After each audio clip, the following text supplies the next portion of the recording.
Eu ainda consigo sentir o cheiro de bolo de laranja que enchia a casa dos meus sogros naquela tarde de sábado. Consigo sentir o tecido do meu vestido verde escuro levemente apertado na cintura, porque eu tinha engordado uns quilinhos e não queria admitir. Consigo sentir o calor das velas do bolo queimando levemente no meu rosto quando todo mundo cantou parabéns para Dona Helena, que completava 62 anos com aquele sorriso largo e os olhos cheios de lágrimas de gratidão. Era uma tarde de família, era uma tarde que deveria ser bonita. E foi, até o momento em que Fernanda se virou para mim, na frente de todos, com um copo de suco na mão e um sorriso que não chegava aos olhos, e disse com uma clareza assustadora, como quem comenta sobre o tempo lá fora: "Sabe, Camila, a melhor coisa que poderia acontecer para essa família era você morrer e deixar meu irmão livre." O silêncio que se seguiu foi o tipo de silêncio que dói nos ouvidos. Não foi sussurrado. Não foi um comentário de canto de boca. Foi dito em volume normal,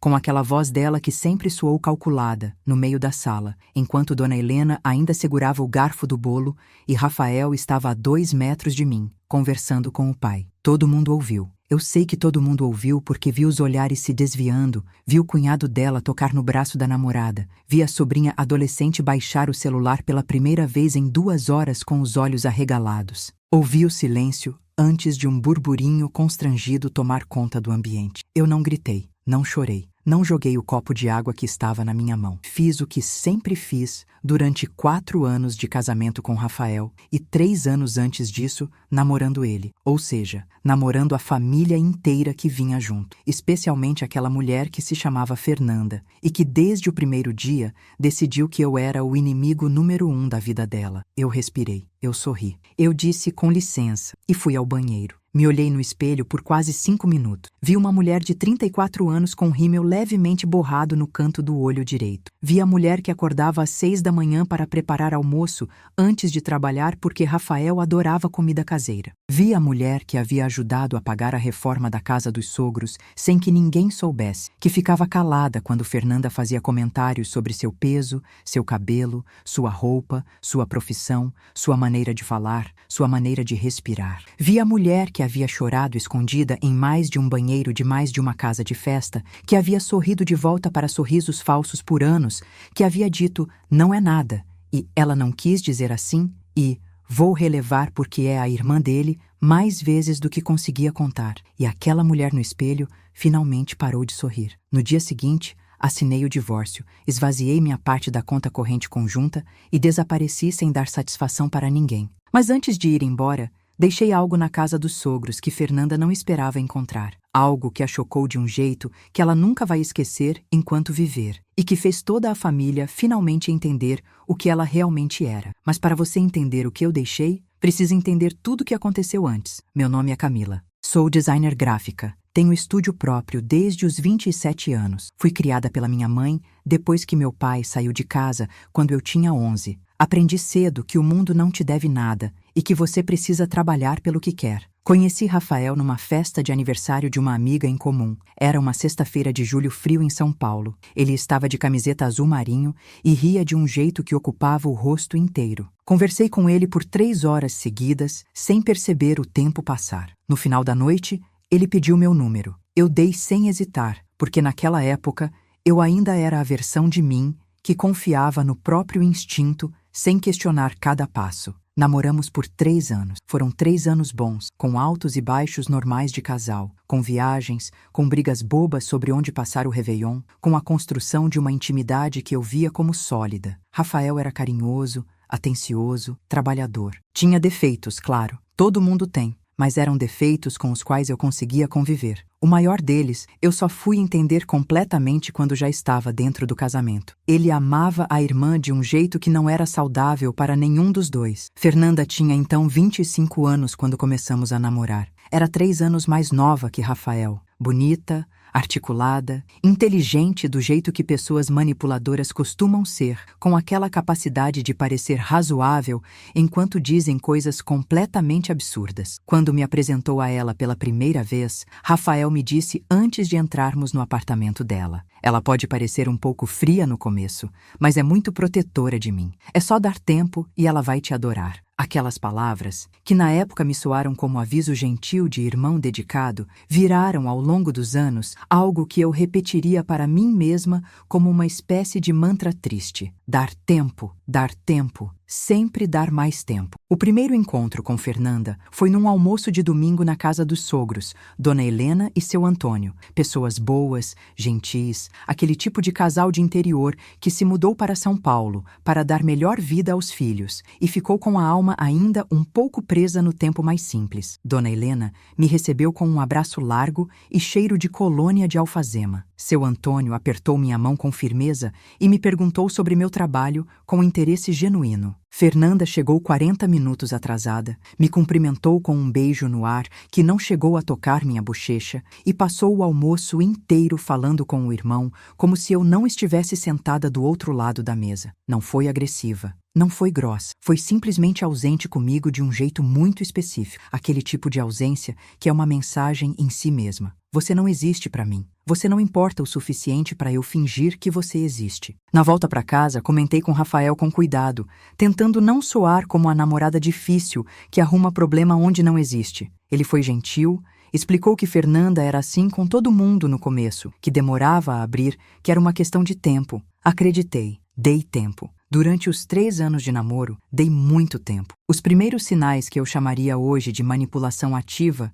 e não apenas de frieza natural, começaram a aparecer de forma tão gradual que eu demorei a nomear o que estava vendo. Era como aquele experimento que a gente ouve falar, da rã na água que vai esquentando aos poucos e o animal não percebe o perigo. Você só percebe que está sendo cozida quando já está quase sem forças para pular. O primeiro que me chamou a atenção de verdade foi numa viagem que Rafael e eu planejamos para a Bahia, nosso primeiro aniversário de namoro. Passamos meses planejando, reservamos pousada, compramos passagens com antecedência. Uma semana antes de viajar, Fernanda ligou para Rafael dizendo que estava com uma crise de ansiedade muito forte e que precisava dele por perto. Rafael veio me falar com aquele olhar de quem está pedindo perdão antecipado. Cancelamos a viagem. Eu perdi metade do valor das passagens porque as minhas eram não reembolsáveis. Fernanda foi vista 2 semanas depois, segundo uma amiga em comum, em barzinho com amigas, completamente bem. Quando mencionei isso para Rafael, com cuidado, tentando não parecer cruel com alguém que estava passando por ansiedade, ele ficou na defensiva. Você não entende como é a ansiedade dela. Ela pode ter uma crise e se sentir melhor depois. Não significa que estava fingindo. Eu não disse mais nada, mas escrevi num caderninho que guardo numa gaveta. Viagem cancelada. Fernanda ligou com crise. Depois foi vista bem em bar. Comecei a escrever coisas naquele caderninho sem nem saber direito por quê. Era algo no meu estômago, aquele desconforto vago que precede a compreensão, que me fazia querer deixar registrado, como quem guarda comprovantes de pagamento, mesmo sem saber se vai precisar algum dia. O segundo sinal foi mais sutil e por isso mais perturbador. Numa jantar de família, Fernanda mencionou de passagem a ex-namorada de Rafael, uma tal de Letícia, com quem ele havia ficado 2 anos antes de me conhecer. Ah, Letícia me mandou mensagem semana passada perguntando de você. Ela disse para Rafael, com aquele tom casual de quem menciona algo completamente irrelevante. Ela tá ótima, ficou ainda mais bonita. Sempre achei ela uma das mulheres mais elegantes que já vi. Pausa calculada. Olhou para mim com um sorriso breve. Vocês tinham tudo a ver, né, Rafa? Não era pergunta, era afirmação. Era um punhal embrulhado em conversa casual. Rafael nem percebeu. Mudou de assunto. Eu passei o resto do jantar com aquela frase girando na cabeça e um sorriso fixo no rosto. O terceiro sinal foi quando comecei a perceber que Fernanda tinha o hábito de ligar para Rafael em momentos muito específicos, quando estávamos jantando juntos em clima romântico, quando saíamos para comemorar alguma coisa, quando, nas raras vezes que tínhamos uma conversa mais séria de casal para resolver alguma coisa pendente entre nós, o celular dele tocava e era ela com alguma urgência que nunca era urgente. Uma vez liguei meu computador às 10 da noite, porque precisava de um arquivo de trabalho e encontrei no histórico de conversas que Rafael havia esquecido aberto uma mensagem dela, enviada às 23h12. Acho que você deveria repensar esse relacionamento, irmão. Tenho coisas para te contar. A resposta dele era: amanhã a gente conversa. Não sei o que ela tinha para contar. Não sei o que conversaram no dia seguinte. O que sei é que naquela semana Rafael ficou levemente mais distante e que quando perguntei se estava tudo bem, ele disse: "É coisa de trabalho, não se preocupa." Escrevi no caderninho, mensagem às 23h12. "Tenho coisas para te contar, semana distante." Mas você quer saber o que aquela versão de mim, aquela Camila que ainda estava no começo da história, fez com tudo isso? Relevou. Deu benefício da dúvida. Convenceu a si mesma de que estava sendo paranoica, de que não podia controlar a relação dele com a irmã, de que casamentos saudáveis incluem aceitar que o parceiro tem família e que família tem dinâmicas complicadas. Fui à terapia, trabalhei meus próprios medos, aprendi a comunicar melhor, tentei construir uma relação com Fernanda por conta própria. Convidei-a para tomar café. Ela foi uma vez, ficou olhando o celular durante boa parte do tempo e no final disse: "Foi bom. Precisamos repetir", com um tom que deixava claro que jamais repetiríamos. Tentei. Deus sabe que tentei. Quando Rafael me pediu em casamento, fui honesta com ele. Disse que amava muito ele, que queria construir uma vida com ele, mas que precisávamos conversar sobre limites com a família, especialmente com Fernanda. Rafael ouviu com atenção. Disse que entendia. Disse que conversaria com ela. Disse que nosso casamento seria nossa prioridade. E eu acreditei. Porque quando você ama alguém e quer que as coisas sejam verdade, a palavra do outro tem um peso que às vezes não merece ter. Nos casamos numa tarde de outubro. Cerimônia simples, sem pessoas, muito calor e muita emoção. Fernanda foi madrinha, porque Rafael pediu e eu disse que estava bem, que era uma oportunidade de aproximar as coisas. Ela usou um vestido bordô que, descobri depois, era quase idêntico ao que eu havia considerado e descartado. Não sei se foi coincidência. Quando mostrei uma foto para Priscila, minha melhor amiga, ela riu e disse: "Minha amiga, isso não foi coincidência nenhuma." Eu ainda acho que pode ter sido, mas escrevi no caderninho mesmo assim. Se você também já passou por isso ou conhece alguém que passou, deixa seu like nesse vídeo e se inscreve no canal. Me conta nos comentários de onde você está assistindo, porque essa história ainda tem muito mais para contar e eu preciso saber que não estou falando sozinha. Agora, vamos continuar. O primeiro ano de casamento foi uma versão mais intensa de tudo que já havia sido durante o namoro. Como se o anel no dedo tivesse dado a Fernanda uma urgência nova, um senso de que o tempo estava se esgotando. As ligações depois das 11 da noite se tornaram mais frequentes. As aparições sem aviso na nossa casa, que ficava a 40 minutos da casa dos sogros, viraram quase mensais. Uma vez ela chegou às 8 da manhã de um sábado, com a desculpa de que estava passando mal e não queria incomodar os pais, tocou a campainha repetidamente até Rafael abrir a porta e ficou até às 2 da tarde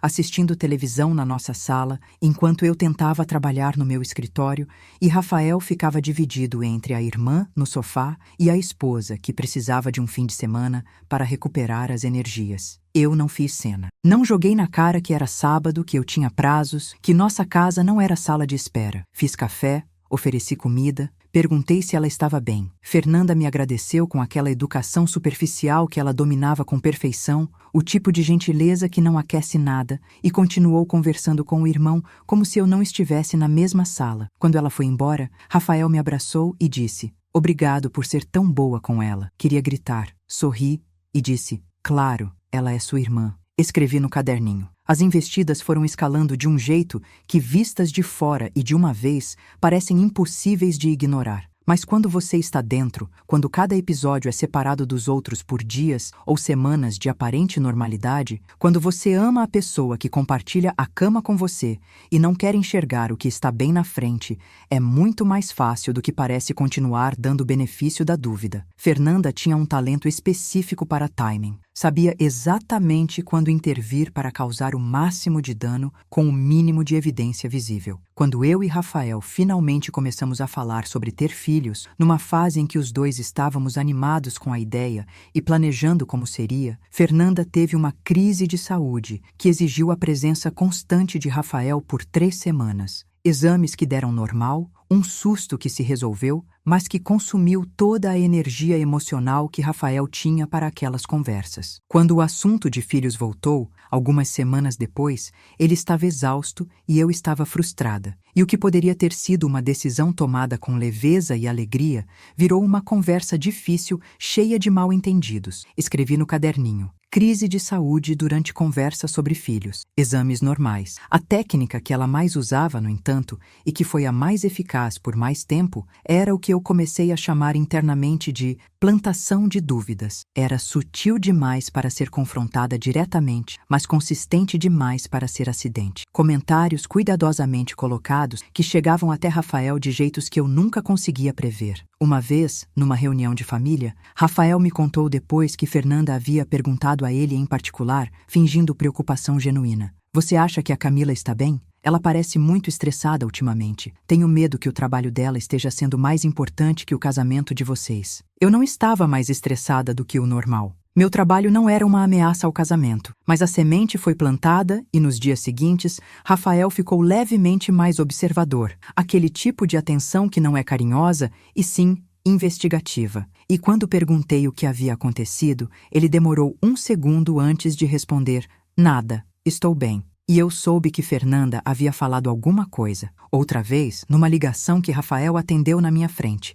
sem perceber que o viva-voz estava ligado, ouvi Fernanda dizer: "Ela foi educada com você sobre a questão da conta conjunta?" Rafael disse que sim, que tínhamos conversado, que estava tudo resolvido. Fernanda fez uma pausa e então: "Só tenha cuidado, Rafa. Mulheres assim às vezes têm objetivos que a gente não vê no começo. Mulheres assim." Eu não sabia que tipo de mulher eu era para Fernanda, mas naquele momento percebi que qualquer que fosse a categoria, ela havia decidido que eu pertencia a ela muito antes de me conhecer de verdade. Rafael desligou o viva-voz e não mencionou a conversa. Não sei se ele não percebeu que eu ouvi. Não perguntei. Escrevi no caderninho: a situação que chegou mais perto de realmente destruir o casamento antes do ponto de ruptura final aconteceu no nosso 2º aniversário de casamento. Rafael tinha planejado uma surpresa, um jantar num restaurante que eu amava, e no dia anterior tudo estava certo. No dia do aniversário, Fernanda ligou chorando, dizendo que havia brigado com o namorado da época e precisava muito falar com Rafael. Rafael foi ao apartamento dela só por 1 hora às 6 da tarde. Voltou às 10 da noite, 40 minutos antes da nossa reserva, ainda emocionalmente drenado pela situação da irmã, e tentou recuperar o clima do jantar como se nada houvesse acontecido. O jantar foi tenso. Não consegui ser a versão feliz e despreocupada de mim que a situação pedia. Fui honesta e disse que estava chateada. Rafael ficou defensivo. Brigamos. Acabamos voltando para casa mais cedo do que deveria ter sido nossa noite de aniversário, cada um quieto no seu canto do carro, e eu fui dormir com aquele peso familiar no peito que eu já conhecia bem demais. No dia seguinte, Rafael pediu desculpas. Disse que havia errado, que deveria ter colocado nosso aniversário em primeiro lugar. Foi gentil, foi sincero. Eu perdoei porque era o homem que eu amava e porque queria acreditar que as coisas iam melhorar. Mas alguma coisa em mim, alguma parte que o caderninho na gaveta já estava guardando com cuidado, não esqueceu. Escrevi: 2º aniversário. Ele foi para a casa dela. Voltou tarde. Jantar arruinado. Pediu desculpas no dia seguinte. O que aconteceu com o namorado de Fernanda, aliás, foi revelador à sua maneira. Eles brigaram, ele foi embora, e 2 semanas depois eu descobri por acidente, através da namorada de um primo que estava presente numa situação, que a briga havia sido porque o namorado havia reclamado exatamente da mesma coisa que eu vivia. Que ela era possessiva com o irmão de um jeito doentio, que ele não aguentava mais a Rafael sempre presente, sempre prioridade, sempre o centro da vida dela. E que Fernanda havia respondido que se ele não entendia a relação dela com o irmão, não tinha espaço na vida dela. Quando contei para Rafael, com muito cuidado, tentando não soar como alguém que estava atacando a irmã, esperando que ele ouvisse e fizesse conexões, ele ficou quieto por um momento. Por 1 segundo, achei que o momento havia chegado. Aquele momento que eu esperava havia anos, em que ele veria o padrão claramente. Então ele disse: "Fernanda é intensa mesmo. O namorado não conseguiu lidar. Não é culpa dela ser quem ela é. Não era culpa dela. Nunca era culpa dela." Naquele período, eu comecei a questionar a mim mesma de um jeito que me envergonha lembrar. Ficava acordada de madrugada, pensando se eu era a pessoa difícil da história, se minha frustração com Fernanda era ciúme disfarçado, se eu havia escolhido um homem que não estava pronto para ter uma esposa e simplesmente não queria enxergar isso. Falei com Priscila, minha amiga de mais de 15 anos, que me ouviu por 2 horas numa tarde de quarta-feira em que fui ao apartamento dela, precisando de alguém que me conhecesse de verdade. Priscila me ouviu com atenção. No final, ela disse uma coisa que ficou comigo. Camila, eu te conheço desde que você tinha 19 anos. Você não é ciumenta, você não é possessiva, você não é difícil. O que você está descrevendo não é uma cunhada complicada. Isso tem nome. Eu perguntei qual era o nome. Ela disse, manipulação. E você precisa começar a tratar como tal. Voltei para casa com aquela palavra na cabeça. Manipulação. Era uma palavra grande, séria, que eu havia resistido em usar, porque usar era transformar a situação em algo definitivo. Era tirar as últimas possibilidades de ela não quis dizer assim, e estou exagerando, e com o tempo vai melhorar. Mas Priscila tinha razão. Eu sabia que ela tinha razão. Sabia há muito tempo. Naquela semana, abri o caderninho e li tudo o que havia escrito nos anos anteriores. Eram páginas e páginas de incidentes separados que, lidos juntos e em sequência, contavam uma história completamente diferente da que eu havia me convencido de que estava vivendo. Não era uma cunhada complicada tentando se adaptar a uma nova mulher na vida do irmão. Era um padrão consistente, calculado, de tentativas de minar minha relação com Rafael, de me fazer sentir inadequada, de manter Rafael emocionalmente dependente dela, de sabotar qualquer momento importante do nosso casamento, de plantar dúvidas antes que qualquer coisa boa pudesse crescer entre nós. Li o caderninho inteiro sentada no chão do meu escritório, com a porta fechada, enquanto Rafael assistia televisão na sala. Quando terminei de ler, fiquei sentada em silêncio por um longo tempo. Então, pela primeira vez, desde que tudo havia começado, não chorei. Não fiquei ansiosa. Não senti aquela dor familiar no peito. Senti frio. E frio, aprendi naquele momento, às vezes é a coisa mais parecida com clareza que existe. Fechei o caderninho e comecei a pensar com cuidado. O ponto de ruptura definitivo não foi um único evento, foi a soma de tudo. E o aniversário de Dona Helena foi apenas o momento em que a soma transbordou. Mas antes de chegar lá, houve a última cartada que Fernanda jogou, a que eu não esperava, a que usou Rafael contra mim de um jeito que até então ela havia feito de forma mais velada. Foi em março, 3 meses antes do aniversário da sogra. Rafael chegou em casa com um ar que eu reconhecia. Aquele ar de pessoa que está segurando algo que não quer soltar, mas sabe que precisa falar. Sentamos na cozinha e ele disse que Fernanda havia ido conversar com ele no trabalho naquele dia. Que havia falado coisas sobre mim que ele precisava me perguntar diretamente. Meu coração acelerou, mas mantive o rosto calmo. Fernanda havia dito para Rafael que eu havia ligado para ela algumas semanas antes, durante uma discussão que ela e Rafael tinham tido, e que eu havia dito que ela era um peso na vida do irmão, e que o amor dela por ele era doentio, e que ele seria mais feliz se cortasse contato. Havia dito que eu havia ameaçado que se ela não se afastasse, eu daria um jeito de fazer isso acontecer. Olhei para Rafael por um longo momento. Senti o estômago virar, mas não de nervosismo, de raiva. Uma raiva quieta, concentrada, que não gritava porque não precisava. Eu não havia feito nada disso. Não havia ligado para Fernanda. Não havia dito nada disso. Era uma mentira completa, construída do zero. E ela havia escolhido o momento de uma discussão que Rafael e ela já tinham tido, algo que eu não sabia e que Fernanda havia alimentado com combustível falso sobre mim, para maximizar o dano. Disse a Rafael, eu nunca fiz isso. Você sabe que eu nunca faria isso. E vi nos olhos dele algo que me partiu ao meio. Dúvida. Não era certeza de que eu havia mentido, mas era dúvida de que eu estava dizendo a verdade. Fernanda havia plantado bem demais. Havia regado por anos, e a semente havia crescido até o ponto em que mesmo a lealdade de Rafael estava balançando. Fui ao meu escritório, fechei a porta, sentei no chão, não chorei. Abri o caderninho e escrevi. Março. Ela inventou conversa que nunca aconteceu. Rafael duvidou de mim. E então tomei uma decisão. Não mais defesa. Não mais tentar convencer. Não mais esperar que Rafael chegasse sozinho à verdade que estava na frente dele desde o início. Era hora de fazer com que a verdade se apresentasse de um jeito que não pudesse ser ignorado. Passei as semanas seguintes observando com uma atenção diferente. Não mais a atenção de quem sofre e anota a dor. A atenção de quem está montando um caso. Comecei a guardar mensagens no celular. Screenshots de conversas que Rafael mostrava para mim de forma inocente, sem perceber o que eu estava coletando. Prints de posts de Fernanda nas redes sociais que contrariavam as histórias que ela contava para a família. Datas e horários das ligações registradas no celular de Rafael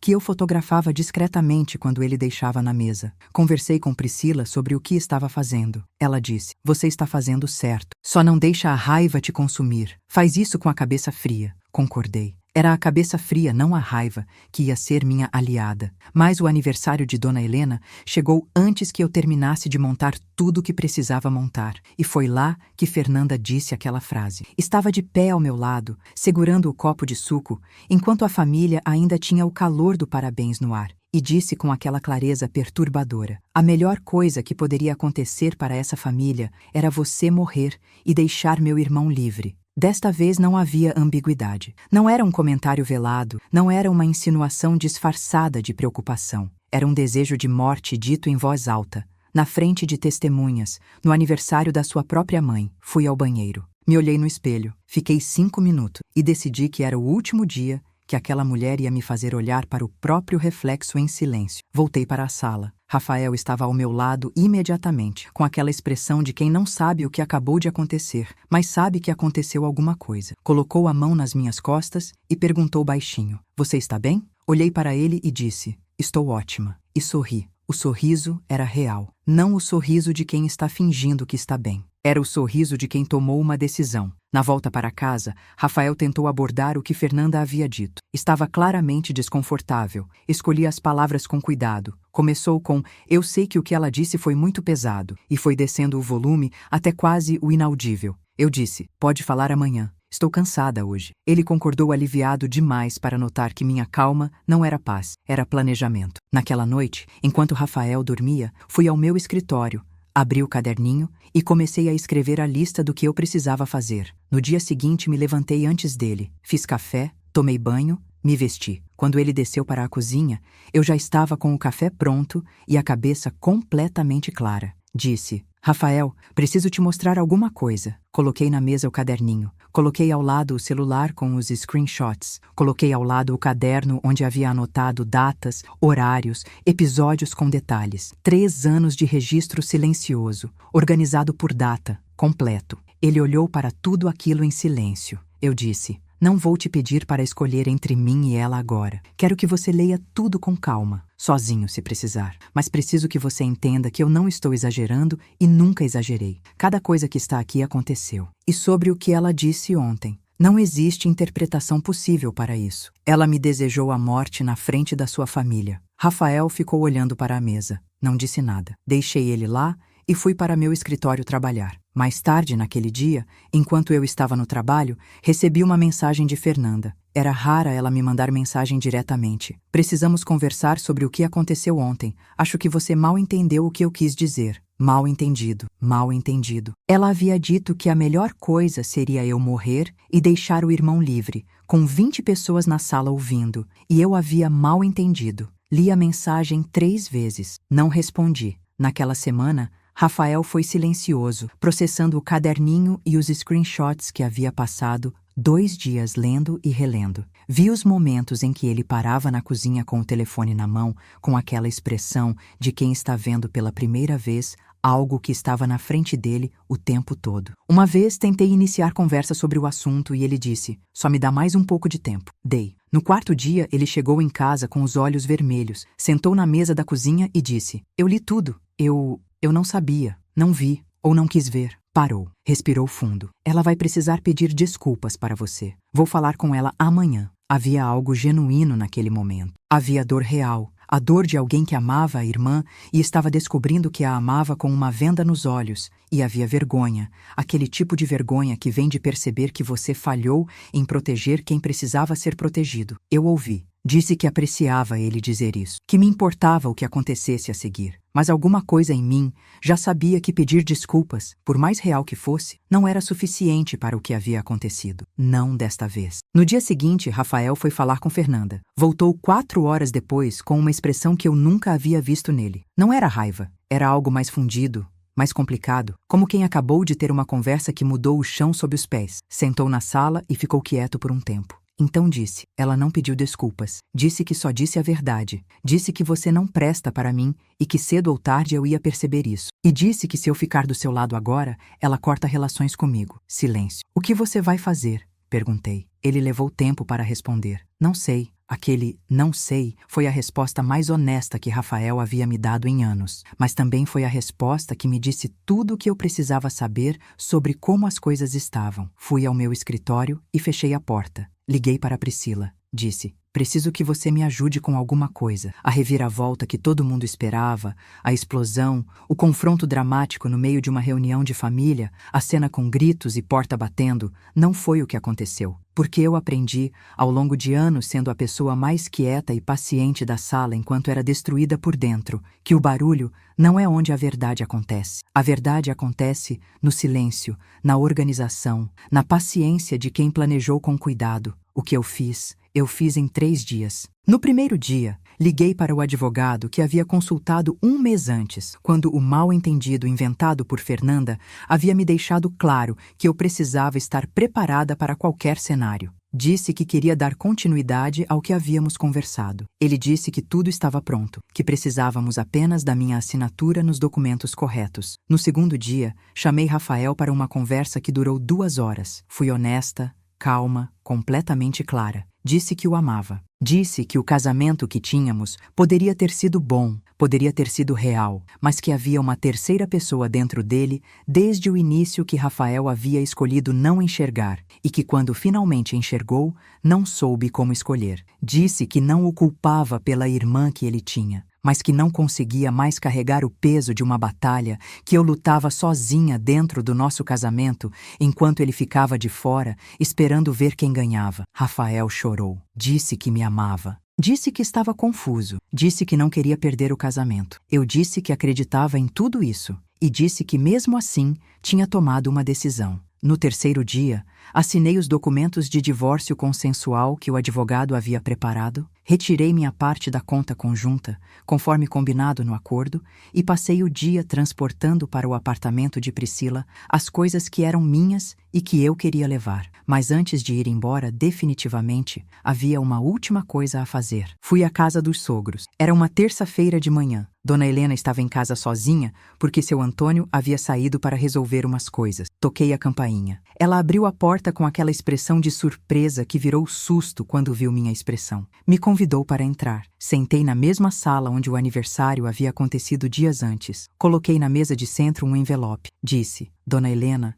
eu tenho muito respeito e carinho pela senhora. Sempre tive. E por isso estou vindo aqui pessoalmente, antes de ir embora, porque a senhora merece saber a verdade." Dentro do envelope, havia uma cópia do caderninho digitada e organizada por data. Havia os screenshots das mensagens de Fernanda. Havia o registro das ligações. Havia os depoimentos escritos, com datas e assinaturas, de 3 pessoas diferentes que haviam testemunhado episódios específicos ao longo dos anos e que eu havia pedido a ajuda de Priscila para coletar nos últimos dias. Uma era a namorada do primo que havia me contado sobre a briga entre Fernanda e o ex. Outra era uma amiga da família que havia ouvido um comentário específico de Fernanda sobre mim num evento e que, quando eu entrei em contato, disse imediatamente: eu estava esperando alguém perguntar sobre isso. A terceira era a própria irmã do namorado anterior de Fernanda, que havia passado por situação idêntica e que, quando Priscila a localizou e explicou o que estava acontecendo, demorou 2 segundos para dizer: "Pode contar comigo." Havia também, no final do envelope, uma cópia da mensagem de Fernanda dizendo que a melhor coisa seria eu morrer, que eu havia printado do próprio celular dela quando ela havia esquecido ele na mesa no aniversário por 1 minuto e que eu havia fotografado rapidamente com o meu. Não era invasão de privacidade, era a mensagem aparecendo na tela sem precisar de senha, visível para qualquer pessoa que olhasse. Eu apenas olhei. Dona Helena leu em silêncio por um longo tempo. Eu fiquei quieta, deixei ela processar. Vi a expressão dela mudar enquanto lia. Vi a mãe que conhecia os filhos se defrontar com algo que contradiz o que acredita sobre eles. Vi lágrimas, vi uma mão trêmula pousar sobre a boca. Quando terminou de ler, ficou em silêncio por quase 1 minuto. Então disse uma coisa que eu não esperava. Eu sabia que havia alguma coisa errada. Sabia que ela estava... mas não sabia o tamanho disso. Não disse: "Você está exagerando." Não disse: "Fernanda nunca faria isso." Disse que sabia que havia alguma coisa errada. Me levantei, disse que o envelope era para ela guardar e fazer o que achasse certo, que não estava pedindo que ela tomasse partido, que não estava pedindo que condenasse a filha. Estava apenas garantindo que a verdade tivesse testemunha, porque verdades que não têm testemunhas são muito fáceis de reescrever. Abracei Dona Helena. Ela me abraçou de volta por um tempo mais longo do que eu esperava. Saí da casa deles pela última vez. Fui ao carro, liguei o motor, respirei fundo e fui embora. O que aconteceu depois eu soube por Rafael, que me enviou mensagens nos dias seguintes que eu respondia com cuidado e brevidade, e pelo que Priscila ficou sabendo através de caminhos que não preciso detalhar. Dona Helena esperou seu Antônio chegar, leu o envelope com ele, e naquela tarde os dois chamaram Fernanda para uma conversa. Não sei o que foi dito naquela sala, sei que foi longo. Sei que Fernanda saiu de lá chorando. Sei que nos dias seguintes ela tentou ligar para Rafael diversas vezes e que Rafael, pela primeira vez em décadas, não atendeu de imediato. Rafael me ligou 3 dias depois. Disse que havia entendido finalmente o que havia visto no caderninho. Disse que havia entendido que o problema não era só o que Fernanda fazia, mas o que ele permitia que continuasse acontecendo. Disse que estava em terapia e que havia pedido para Fernanda também buscar ajuda. Disse que sentia muito, que sentia de um jeito que não sabia como expressar com palavras. Eu o ouvi. Disse que aceitava o pedido de desculpas. Disse que não havia raiva da minha parte. Disse a verdade, que eu havia amado ele de verdade e que amava ainda, mas que amor sem estrutura sólida debaixo é como construir casa em areia, que eu precisava de algo firme sob os pés para conseguir ficar. Ele entendeu. Não tentou mudar minha decisão. Apenas disse: você merecia mais do que eu dei. Eu disse: eu sei, mas agora vou encontrar. Nos meses seguintes, estabeleci minha vida no apartamento de Priscila até encontrar o meu próprio, que encontrei 4 meses depois, num bairro que eu gostava, com luz boa da manhã e uma varanda que virou meu lugar preferido para tomar café. Retomei projetos de trabalho que havia deixado de lado porque o drama familiar consumia energia. Voltei a fazer coisas que havia parado de fazer sem perceber. Coisas pequenas, como ir a um show sozinha, como visitar uma exposição num sábado sem combinar com ninguém, como passar um fim de semana inteiro no silêncio que não é solidão, mas é simplesmente espaço. Fernanda, soube depois, buscou terapia. Não por escolha própria inicialmente, mas porque Dona Helena colocou como condição para que a relação deles fosse retomada. Sei que as sessões foram difíceis. Sei que houve momentos em que ela chegou perto de desistir. Sei que a relação dela com Rafael ficou muito diferente. Mais distante primeiro, e depois foi se reconstruindo sobre bases diferentes. Se aquilo foi transformação genuína ou ajuste estratégico, não é algo que eu precise saber. Não é mais minha história de acompanhar. O que é minha história é o que aprendi sobre mim mesma nesse processo. Aprendi que humildade não é a mesma coisa que ausência de limites, que tentar manter a paz não pode ser a justificativa para deixar que te pisem, que amor que precisa ser defendido contra a própria família do parceiro, repetidamente, sem que o parceiro se levante para defender, é amor que está sendo posto à prova de um jeito que não é justo para ninguém. Aprendi que o caderninho, aquela coisa que eu havia começado sem saber porquê, foi o ato mais corajoso e mais inteligente que fiz durante anos. Não porque eu planejava usá-lo como arma, mas porque guardar a verdade escrita é uma forma de não deixar que gaslight te convença de que o que você viveu não aconteceu. É uma forma de honrar a própria percepção. Aprendi que partir não é fracasso, que às vezes a coisa mais amorosa que você pode fazer por si mesma é reconhecer que uma situação não tem solução dentro dos parâmetros em que ela existe, e criar novos parâmetros fora dela. E aprendi, acima de tudo, que a mulher que eu era no final daquela história, aquela que saiu da casa dos sogros com o carro carregado e a cabeça erguida, era muito mais parecida com quem eu sempre fui do que a mulher que ficava em banheiros de festas, se olhando no espelho tentando não chorar. Hoje, me olho no espelho e não preciso de 5 minutos de silêncio para encontrar a mim mesma. Sei exatamente quem está de volta. Se você chegou até aqui, se ficou comigo durante toda essa história, eu quero que você saiba que não foi por acidente. Você ficou porque alguma coisa nessa narrativa tocou em algo real dentro de você. Talvez porque você também já passou por isso. Talvez porque está passando agora e ainda não sabe como nomear. Talvez porque conhece alguém que precisa ouvir essa história. Qualquer que seja o motivo, eu quero dizer diretamente para você: sua intuição não está errada. Se algo não parece certo, é porque provavelmente não está certo. O fato de você não conseguir provar ainda, de não ter o caderninho montado, de ainda estar no meio do processo, não invalida o que você sente. Sua dor é real, sua percepção é real. E você não precisa de permissão de ninguém para agir a partir delas. Limites não são agressividade. Partir não é derrota. E a coragem de encarar uma verdade difícil, por mais que doa, é sempre, sempre a coisa mais generosa que você pode fazer por si mesma. Se essa história mexeu com você, deixa o like, se inscreve no canal e me conta nos comentários. O que você faria na minha situação? Já passou por algo parecido? Estamos construindo aqui uma comunidade de mulheres que se ouvem de verdade. Sua história também importa. Nos vemos no próximo relato.